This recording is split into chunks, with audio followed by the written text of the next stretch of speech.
Okay, welcome to another video. In today's video, we're going to be changing the spring on my blow-off valve. Now, I'm running a Forge Motorsports blow-off valve on this, and the reason I'm changing the spring is because my car is tuned, and I think I'm losing horsepower and boost on the top end when I'm going full throttle. Now, the reason I say this is because I'm running an MHD Stage 2 tune on this, well, a Stage 2 Plus, if it really makes that much difference.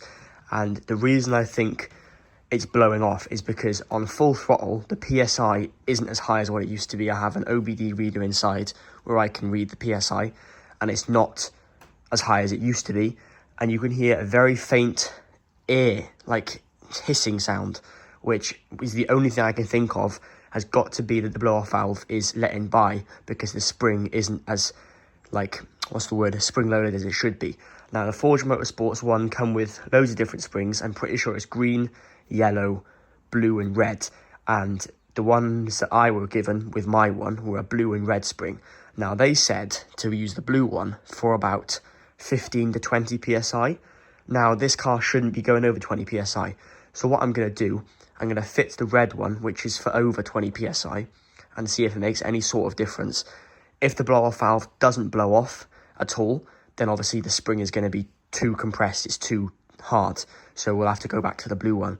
So it's pretty easy to fit. You just have to obviously jack the car up. I'm going to get it on some stands and then undo the under tray, and I should be able to just unscrew the top of the blow-off valve, which I'll show you guys. So it should be a pretty easy thing to do, but what we'll do is we'll get the car jacked up and we'll see the results of this. I'm hoping it's going to make a difference. If not, then I'll have to reduce it back to the blue one because that one is a weaker spring and it can do turbocharger damage if you run a spring that doesn't let the car blow off, if that makes sense. So we'll have to run some tests and see what happens, but it should be a pretty easy job to do and nothing too difficult. So I'm going to get the car jacked up and we'll give it a go. If you guys enjoy this sort of video, please consider giving it a thumbs up and also subscribing to the channel down below. It really helps the channel out. This car is honestly such a pain to jack up. I have to put it on blocks to get the jacks under and then put blocks underneath the jacks because my jacks don't go high enough to put the ramps underneath because I can't drive the car on the ramps because it's too low. So it's absolute pain, but the things you do to have the car looking somewhat good, I guess. All right, there we go. The car's now jacked up. Got it on the stands. Obviously, there's nothing to stop it rolling forward. There is something to stop it rolling backwards. So I've just chocked both wheels on each side to make sure. But as you can see now, we have full access to get underneath and get this under tray off. So I'm going to go get a bit of food and then we'll resume the video once I've got that under tray off and we can see the blow-off valve. Okay, so I'm currently underneath the car. The under tray is off, as you can see there. Now, this is where it gets a little bit tricky. If I can shine the torch so you guys can see, that's the blow-off valve right there. So what I have to do is disconnect, as you can see, the hoses that are currently on it and unscrew just the top where you can see like kind of where it has a bolt size basically, but you can kind of unscrew it with your hand. Well, I'm hoping so. If not, I'll have to get a tool in there. But what I'm going to do first to be able to do that is disconnect the two hoses, and just here, these are your water pump bolts that fix it on. I'm just going to undo these to drop the water pump down a little bit, just it gives you a little bit more room to work with. So I'm going to drop that down, unscrew that once I've got the hoses off, and then show you the spring difference once I've got the old spring out. So let's get into it. Alright, so this is what we're dealing with. I've got some rubber gloves as well because undoing this part was really difficult with just my hands. So hopefully the rubber gloves will give me a bit of grip to kind of tighten it back up. But this is just the cap, and this is the part that was in there originally. As you can see, I don't quite know what's happened to it, but it does look like the spring has kind of somewhat deteriorated on the bottom. I don't know how well you guys can see that. If I can try and zoom in here, can you see that on the bottom of the spring? It doesn't look great, so I don't know why that would be. Let me know in the comments if you know anything about why that could have happened. Obviously, I know some of the paint might flake off because it's constantly compressing, but you can definitely feel a difference between the red spring and the blue one. The blue one is significantly weaker. So we'll put this one in. It is as simple as just putting that in like that and then tightening it back up and making sure, as you see this grommet bit spins. So you want to keep this bit still while spinning kind of the bolt section, which is in my hand. And that's a difficult part, so I'm going to try and do that now. and then I'll get back to you once that is done. I'll fit the water pump back on, get that tightened up, and then I don't think I'll put the under tray back on just yet.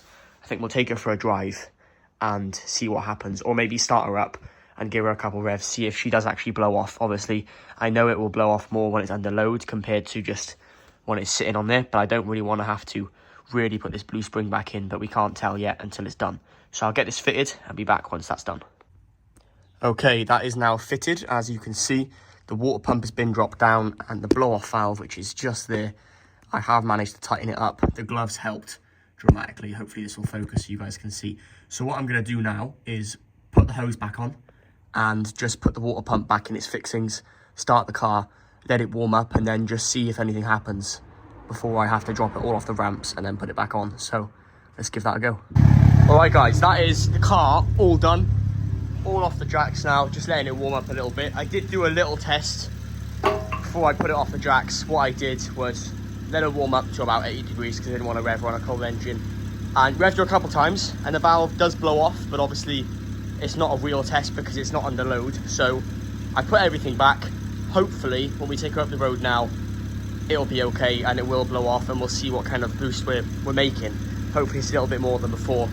Obviously had to put the water pump all fixed back on, all the under trays back on because I'm driving it, so it's just a risk I'll have to take. If it doesn't work, I have to jack it back up and get it all back down and put the blue spring back on. But for now, we'll just run it like this, see what happens. If you guys are enjoying the video, give it a thumbs up and let's see the results. All right, just top the washer fluid up because that was low.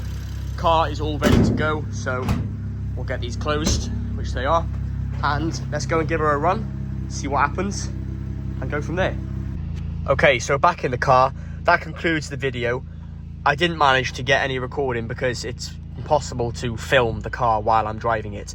So I did see the top peak of boost was 16.5 PSI, which is definitely lower. So correct me if I'm wrong, I'm gonna go do some research on it now while I edit this video. Now that I have the 5-inch intercooler, will it decrease my boost compared to the OEM intercooler? Because when I had the OEM intercooler, I know my boost PSI was about 18, and it's definitely gone down. So is that because the turbo has to fill a higher volume of air inside the new intercooler? If you guys could let me know that in the comments, that'd be really appreciated. But yeah, that was just upgrading the spring. It doesn't blow off as much, and when you put your foot down a little bit and you say build up 6 PSI, it doesn't really blow off until it goes about 10 plus. So there's a big difference. It isn't blowing off like it was with the blue one, where it'd be every 2 seconds, and it isn't letting the air off when you're under full boost, which the blue one was doing, and it just randomly doing it because the spring wasn't tight enough. So yeah, there we go. If you guys enjoyed the video, please give it a thumbs up. Also subscribe to the channel. The car is currently being cleaned. So yeah, if you guys enjoyed it, let me know in the comments if you guys want to help me out, and I appreciate you guys watching as always, and I'll catch you guys in the next video. Thank you very much for watching.